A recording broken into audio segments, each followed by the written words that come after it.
या टॉपिक मध्ये आपण बघणार आहे महाराष्ट्रातील प्रशासकीय विभाग व जिल्हे। ठीक आहे, आता त्या विभागानुसार आपण जिल्हे बघूया आणि त्याचा क्रमवार जो आहे हा इथं क्षेत्रफळानुसार लावलेला आहे। सगळ्यात पहिल्या क्रमांकावर येतो संभाजीनगर। संभाजीनगर पहिल्या क्रमांकावर यायचं कारण म्हणजे त्याचं क्षेत्रफळ।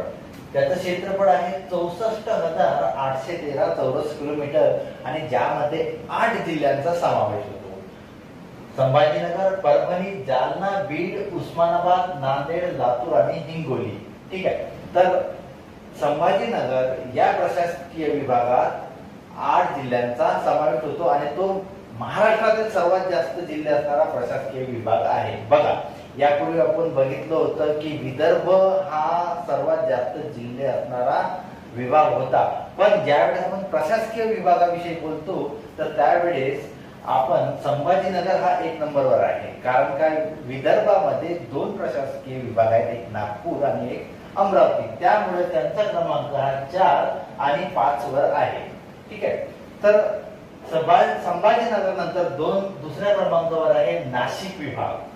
बघा, आता हे सुद्धा महत्वाचं आहे की 2 नंबरचा जनरली आपण काय म्हणतो की पश्चिम महाराष्ट्र, नागपूर वगैरे असू शकतो, परंतु 2 नंबरवर क्षेत्रफळाच्या दृष्टीने 2 नंबरवर आहे प्रशासकीय विभाग नाशिक, ज्याचं क्षेत्रफळ आहे 57,493 चौरस किलोमीटर आणि ज्यामध्ये 5 जिल्ह्यांचा समावेश होतो। धुळे, नाशिक, नंदुरबार, जळगाव आणि अहमदनगर। ठीक आहे, नंबर 3 वर आहे पुणे, ज्याचं क्षेत्रफळ आहे 57,275। ठीक आहे, नाशिकचं होतं 57,493 आणि पुण्याचं आहे 57,275, म्हणजे तब्बल फक्त 200 चौरस किलोमीटरचा दोघांमध्ये फरक आहे। पुण्यामध्ये सुद्धा 5 जिल्हे आहेत। आपण बघितलं नाशिकमध्ये 5 जिल्हे होते, तसेच त्याचप्रमाणे पुण्यामध्ये सुद्धा 5 जिल्हे आहेत। पुणे, सातारा, सांगली, कोल्हापूर आणि सोलापूर। ठीक आहे, नंबर 4 वर आहे नागपूर विभाग, ज्याचं क्षेत्रफळ आहे 51,377 चौरस किलोमीटर, ज्यामध्ये आहे नागपूर, वर्धा, भंडारा, गडचिरोली, गोंदिया आणि चंद्रपूर। ठीक आहे, नंबर 4 वर आहे नागपूर।